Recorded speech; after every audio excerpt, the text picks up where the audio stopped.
ماركو ماتيراتزي غدا على قناة الهداف.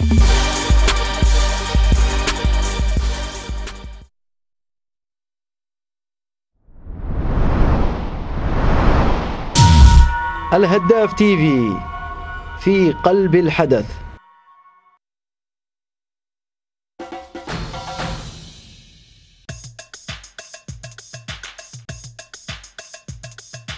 نبيل بن طالب، الفتى الصغير ذو الإمكانات الهائلة والذي كاد مشواره أن يتوقف في بداياته لو لم ينفذ بجلده من فرنسا وهو يبلغ 15 فقط. استهل نبيل مشواره مع أندية مجهرية في فرنسا قبل أن يدخل مركز تكوين نادي ليل الذي أبعد منه سريعا لأسباب بقيت دون تفسير لحد الآن، لتبدأ رحلته في البحث عن ناد آخر، غير أن كل طلباته بالانضمام إلى أندية فرنسية أخرى لمواصلة تكوينه قوبلت بالرفض، ليقرر الفرار بجلده إلى بلجيكا أين احتضنه مسؤولو نادي موكرون، حيث قضى هناك بضعة أشهر قبل أن يسرح وينتقل إلى إنجلترا أين أخذت مسيرته منحا آخر.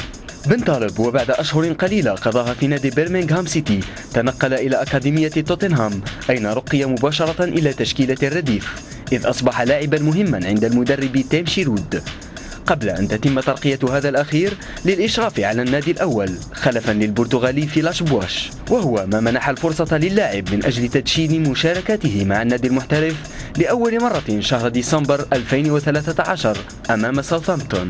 ومن يومها انطلقت مسيرة اللاعب الحقيقية والتي جعلته في ظرف وجيز يصل إلى خوض 21 مباراة كاملة مع النادي الأول لسبيرز.